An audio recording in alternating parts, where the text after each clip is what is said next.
क्योंकि लगातार बयानों में तो बहुत आक्रामकता नजर आई है, लेकिन अब चुनाव प्रचार का शोर पहले चरण के लिए थम चुका है। ऐसे में जनता उस डबल इंजन के वादे पर, आपके नाम पर, एनडीए के नाम पर कितना मोहर लगाने के लिए आपको तैयार नजर आ रही है, खासतौर पर तब जब बीते सालों में जब आपकी सरकार रही और बिहार की जनता ने ऐसे में सब कुछ नहीं पाया। ऐसा बहुत कुछ था जिसके वायदे किए गए थे, लेकिन फिर भी वो वायदे कुछ अधूरे रह गए। तो जनता फिर से विश्वास क्यों करे और पहले फेज को लेकर कितनी तैयारी एनडीए की? नमस्कार पूर्णिमा जी, और मेरे जितने भी साथी हैं दूसरी पार्टी से उनको भी नमस्कार, और आपके माध्यम से व्यूअर्स को भी नमस्कार। देखिए, हम लोग ऐसा कहते हैं कि प्रत्यक्ष को प्रमाण नहीं। तो अगर आप बिहार तो गई ही होंगी और बिहार में आपने देखा भी होगा कि किस तरह से जो है बदलाव आया है बिहार में, और पिछले 20 सालों में जो हमने वादे किए थे उसको तो हम लोगों ने निभाया है। मैं ये बोल सकता हूँ, आपकी बात से थोड़ा सहमत हूँ। हमने जो सारे वादे किए थे उसमें से कुछ वादे, और बहुत ही आंशिक कुछ वादे नहीं पूरे हुए हो, लेकिन हमारा जो गठबंधन है वो ऐसा गठबंधन है जिसमें मुख्यमंत्री जी ने बोला था कि अगर बिहार में आज 22% बिजली है तो जब तक 100% बिजली नहीं होगी मैं आपके पास वापस नहीं आऊंगा। तो ये तो मुख्यमंत्री जी और हमारे गठबंधन ने करके दिखाया है। हम लोगों ने उनको बोला था कि देखिए, 3 घंटे में बिहार में कहीं भी आप होंगे तो 3 घंटे की सड़क के मार्ग से आप पटना आ सकते हैं, और ये करके दिखाया हमने। तो प्रत्यक्ष रूप से हम लोगों ने बोला था कि महिलाओं के लिए हम लोग सुदृढ़ करेंगे। महिलाओं की स्थिति बहुत ही बदतर थी 20 साल पहले। ना उनके पास रोजगार था, ना उनके पास सुरक्षा थी। महिलाओं को, और सिर्फ महिलाएं नहीं, सबको जो है सुरक्षा बहुत जरूरी होता है। तो लोग उद्योग की बात करते थे। आप बताएं कि अगर लॉ एंड ऑर्डर ही ठीक नहीं है तो उद्योग कैसे आए? Continuity of law and order नहीं है, अपहरण है, मर्डर्स है, और उस पर से एक ऑर्गेनाइज क्राइम, तो उद्योग तो आ ही नहीं सकता था। उद्योग के लिए तो बिजली पे चाहिए, उद्योग के लिए जो है एक अच्छा टेक्निकल कॉलेज चाहिए। बिहार में एक भी पॉलिटेक्निक कॉलेज, 1-2 पॉलिटेक्निक कॉलेज से, हर जिले में पॉलिटेक्निक कॉलेज है, हर जिले में इंजीनियरिंग कॉलेज है, हर जिले में मेडिकल कॉलेज है। तो किसी भी उद्योग को स्थापित करने के लिए जो मूलभूत सुविधाएं होती है, इंफ्रास्ट्रक्चर होता है, चाहे वो रोड हो या बिजली हो या ट्रेंड लोग हो, स्किल्ड लोग हो, ये कुछ नहीं होता था। तो उद्योग के मामले में भी, और मैं पूर्णिमा जी इस बात को मैं बोलना चाहूंगा आपके माध्यम से कि हमारा जो सकल घरेलू उत्पाद है बिहार का, पिछले 20 साल में आप देख लें, हम लोग प्रथम 5 राज्य में हमेशा आए, और पिछले साल हम लोग 2 नंबर पे थे। तमिलनाडु के बाद 15.3% तमिलनाडु था, हम लोग 13.3% थे। तो अगर आप उसको भी, और नेशनल एवरेज से हमेशा हम लोग ऊपर होते आए हैं। तो कई बार लोग उद्योग के बारे में हमारा चर्चा करते हैं। पिछले साल पूरे ईस्टर्न इंडिया में बंगाल से भी ज्यादा स्टार्टअप जो है वो बिहार में आया। इस बात की चर्चा नहीं होती है। तो ऐसा लगता है कि बिहार में बहुत सारी चीजें नहीं हुई हैं, लेकिन ठीक है, अब लोग जो है डिमांड कर रहे हैं, और हम लोग इस स्थिति में है कि उनको इस तरह से महत्वाकांक्षा उनका हम लोग उजागर करके लेकर आए जिससे लोग डिमांड कर रहे हैं, और हम लोग पूरा भी करेंगे। हम लोग राजद की तरह हम लोगों ने 2.5 करोड़ फैमिली में एक चीज जरूर मैं बरियार साहब बताना चाहूंगी, किसी भी पार्टी के प्रवक्ता के लिए आज मैं कह दूं, क्योंकि चुनाव प्रचार प्रसार का दौर थम चुका है, तो वो जितनी बातें होनी थी वो चुनावी मंचों पर हो चुकी हैं। आज मैं किसी भी तरीके के चुनावी प्रचार को डिबेट में शामिल नहीं करूंगी, क्योंकि वो प्रचार का दौर फिलहाल थम चुका है, तो उस बात का हम पालन बिल्कुल करेंगे। लेकिन क्या नहीं हुआ वादों में, उन पर जरूर बात कर सकते हैं। अनिल यादव जी, आपके पास आते हुए एक बार फिर से, और बार बार की रैलियों में परिवारवाद का जिक्र होता है। परिवारवाद को लेकर आप लोग पलटवार भी करते हैं बीजेपी पर, उनके भी परिवारवाद को आप गिनाने लगते हैं। लेकिन साहब, अगर मैं आज शशि थरूर साहब का ही रेफरेंस ले लूं तो उनकी तरफ से बहुत सारी बातें कही गई हैं। उस परिवारवाद का आरोप आपकी पार्टी पर भी लगा है, उसी परिवारवाद का आरोप आरजेडी पर भी लगता रहा कि भाई थाली में परोसकर सब कुछ दे दिया जाता है, किसी और को मौका नहीं मिलता। लेकिन वोट आपको सबके चाहिए, रिप्रेजेंटेशन आपको बाकी लोगों की कम से कम रखनी है, सिर्फ वो परिवार के लोग ही लेगेसी को आगे बढ़ाएंगे। आपको लगता है कहीं ना कहीं लोगों के मन में ये परिवारवाद का जो जिक्र है वो घर कर चुका है, और इससे समस्या हो सकती है कांग्रेस को इंडिविजुअली भी? अनिल जी।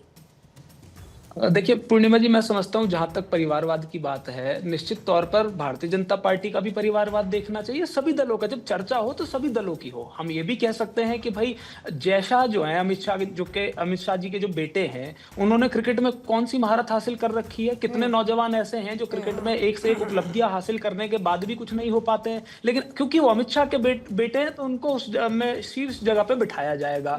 इनकी अगर बिहार की चर्चा की जाए, देखते हैं, देखिए राजनीति में देखते हैं, नहीं पॉलिटिक्स की बात करते हैं, पॉलिटिक्स की बात करते हैं, एडमिनिस्ट्रेटिव पोस्ट की बात ना करके पॉलिटिक्स की कर लेते हैं। नहीं, आप राजनीति में गिनाइए ना मुझे उदाहरण, और मैं दो और जोड़ दूंगी आपके साथ, मैं दो और जोड़ूंगी आपके साथ, कोई समस्या नहीं। बस अब मैं यही चाहूंगा कि मुझे जैसे इनको बिना रोक नहीं, बस मैं इतना कह रही हूँ कि पॉलिटिकल पर्सपेक्टिव में बात करते हैं, बस इतना। नहीं, पॉलिटिकल पर्सपेक्टिव में ही बात करी जाएगी। देखिए ऐसा नहीं हो सकता कि जब एक पैमाना बनाया जाएगा तो आपको उसे पूरी तरीके से मानना होगा। आप आज भारतीय जनता पार्टी यदि वाकई में परिवारवाद के खिलाफ है तो जीतन राम मांझी के साथ क्यों गठबंधन किया है? उन्होंने तो सारे टिकट जो है अपने घर में बांट दिए। चिराग पासवान के साथ क्यों गठबंधन किया है भाई? आप बताइए ना, उत्तर प्रदेश में आरएलडी के साथ किसका गठबंधन है? आप शिवसेना के साथ कभी एक जमाना हुआ करता था, उसके साथ होते थे।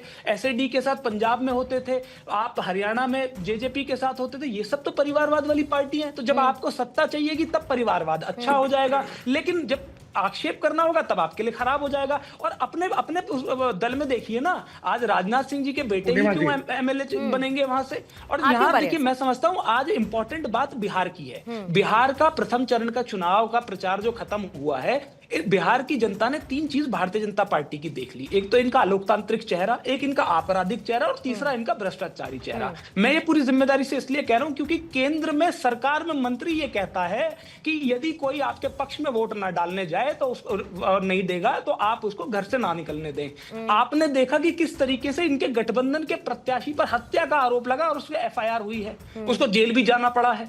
तो आप समझिए कि इनकी आपराधिक छवि ये है, असली भ्रष्टाचार और असली आपराधिक जो स्थिति है इनकी। और जहां तक भ्रष्टाचार की बात है, इनके मंत्री 10 सेकंड और सिर्फ 10 सेकंड आरके चौधरी, उनकी भी बात कर लीजिएगा आनंद। बिल्कुल सबकी करी जाएगी। आरके चौधरी ने आज आरोप लगाया, भारतीय जनता पार्टी के बहुत वरिष्ठ नेता, उन्होंने बताया कि बिहार को लूट लिया है इन्होंने। 60,000 करोड़ का फायदा अडानी को पहुंचाया जा रहा है। क्योंकि मेरे मित्र बिजली की बात कर रहे थे, आपको पता 6 रुपए प्रति यूनिट के हिसाब से बिहार जो है अडानी से बिजली खरीदेगा, उस प्लांट का जिसकी जमीन जो है 1 रुपए प्रति एकड़ पे दी गई है। तो पैसा कहां से आएगा? बिहार की जनता से। मतलब मेहनत मजदूरी करके बिहारी कमाएगा और पैसा दे दिया जाएगा अडानी को। तो ये सब जो है इस प्रथम चरण के चुनाव के प्रचार में बिहार की जनता के सामने आ गया है। और निश्चित रूप से और इतने ही खराब है नीतीश, तो नीतीश नीति की तारीफ मनमोहन सिंह ने क्या सोचकर कर दी थी?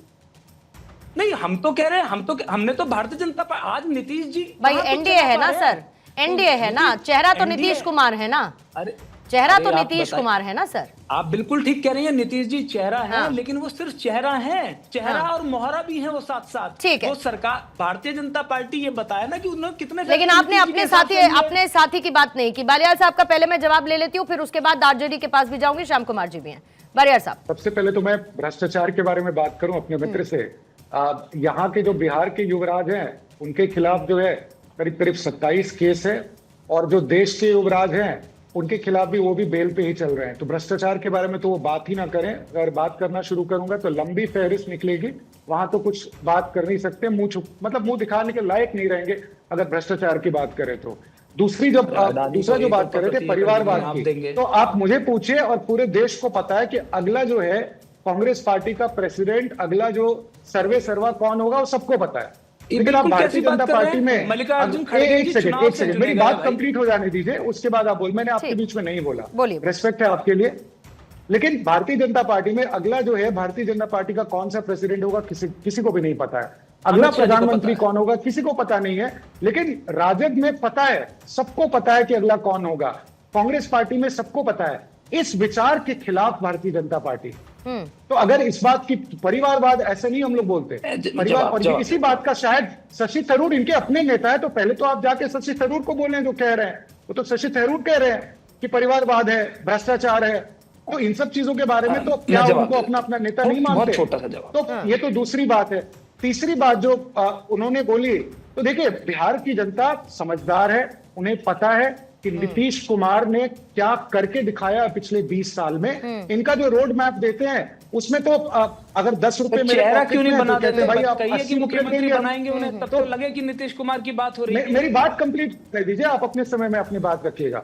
तो देखिए बड़ा हास्यास्पद है जिस तरह से उन्होंने सरकारी नौकरी की बात की, हर घर में सबको पता। अब तो ये काफी डिस्कशन हो गया, अब उस पर मैं नहीं बात करना चाहता हूं। लेकिन जिस पार्टी ने, दो पार्टी मिल करके, जिसके पास इतनी भी दिमाग नहीं हो, मतलब वो पूरे बिहार की जनता को जो बेवकूफ समझ ले, उस तरह का प्रपोजल लेकर के आना अपने आप में हास्यास्पद है। तो ये क्या बात करेंगे ठीक इन सब है चीजों अनिल, पर? क्विकली 10 सेकंड में, फिर छोटा उसके सा बाद जवाब श्याम दूंगा। कुमार जी के पास जाऊंगी, जल्दी से। ये कह रहे थे कि इनके सहयोगियों ने ये कहा वो कहा। चिराग पासवान ने, जो कि आपके सहयोगी हैं, उन्होंने कहा कि बिहार में जंगल राज चल रहा है और मुझे बड़ा दुख होता है कि भाई नीतीश जी की सरकार में चल रहा है, तो वो भी आपके सहयोगी हैं। आप कहिए कि भाई चिराग पासवान गलत कह रहे थे या माफी ठीक। मंगवाइए उनसे, ठीक है। तब तो माना जाएगा। और ये बड़ी खराब बात है कि भाई 2 मीटर तक परिवारवाद जो है वो सही है, उसके बाद वाला लेकिन परिवारवाद खराब है। ठीक अरे है, भाई फिर पूरी क्लियरिटी से कहिए ना। बिल्कुल, अमित और शाह उसी के बेटे के क्लैरिटी लिए के कहिए। साथ, उसी क्लैरिटी के साथ ये भी कहना चाहिए था अनिल यादव जी कि जब खेसारी लाल आके कह देते हैं कि उस वक्त कम से कम पैसे देकर जान तो बच जाती थी, तो जब जंगल राज का महिमा मंडन आपकी अलायंस के पार्टनर के नेता करते हैं, तो फिर उसी क्लैरिटी के साथ बात उस पर भी होनी चाहिए।